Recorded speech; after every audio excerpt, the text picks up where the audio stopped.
Salam sejahtera semuanya. Jumpa lagi di channel Cerita Beda Alam. Kali ini, saya akan membawakan sebuah kisah yang berjudul Dendam Rumah Tua. Sebelum kita mulai, jangan lupa untuk menekan tombol like video ini. Dan aktifkan juga lonceng notifikasinya agar tidak ketinggalan cerita-cerita horor lainnya di channel ini. Dan bagaimana kisahnya, langsung saja kita mulai ceritanya. Saat Arman tiba di desa, hujan masih turun deras, menciptakan genangan di jalanan berbatu yang sudah lama tak terawat. Langkahnya ragu-ragu saat mendekati rumah lamanya, rumah yang menyimpan begitu banyak kenangan sekaligus luka.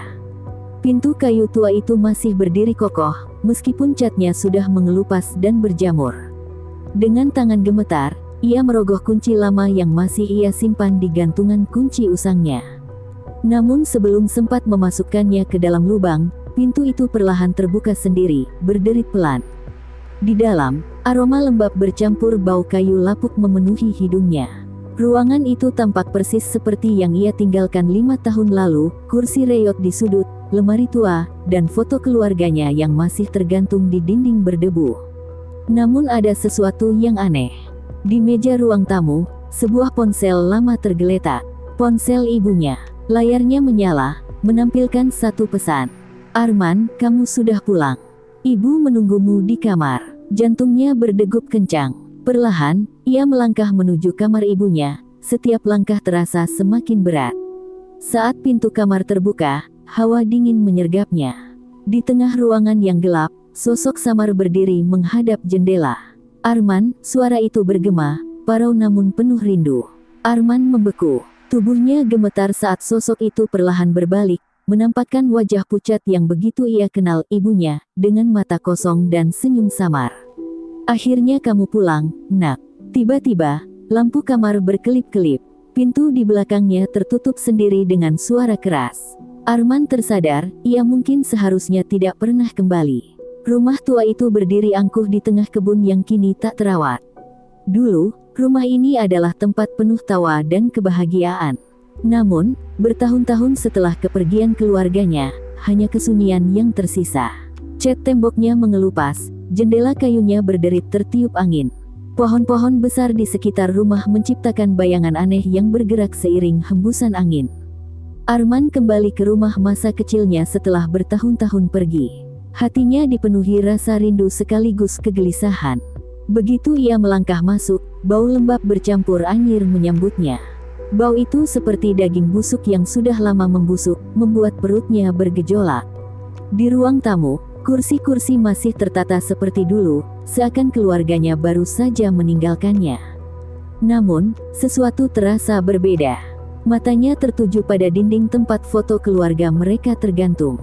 Ia ingat betul foto itu, ia berdiri di tengah, diapit ayah dan ibunya.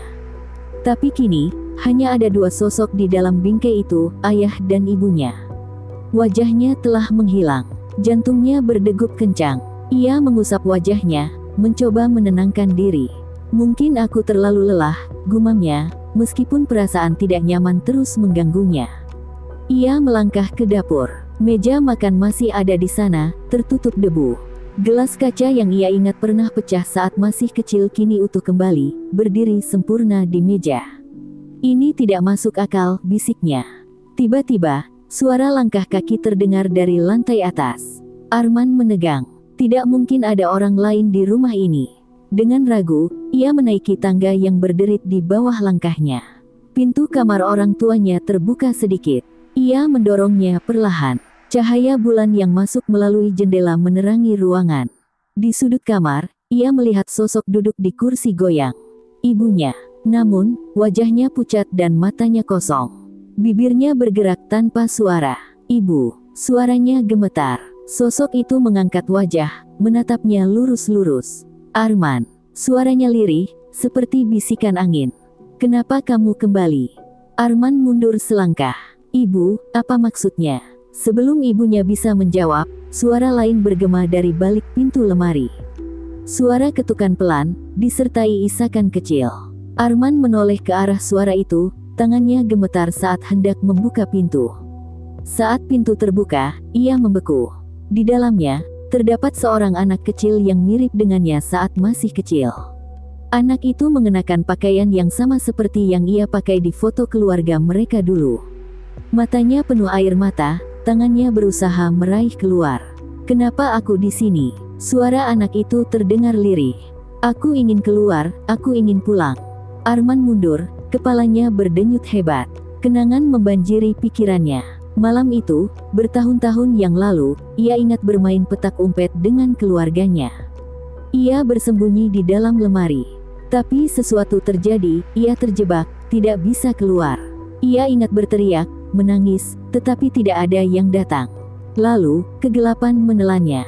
Sekarang, semuanya masuk akal. Ia tidak pernah benar-benar pergi dari rumah ini.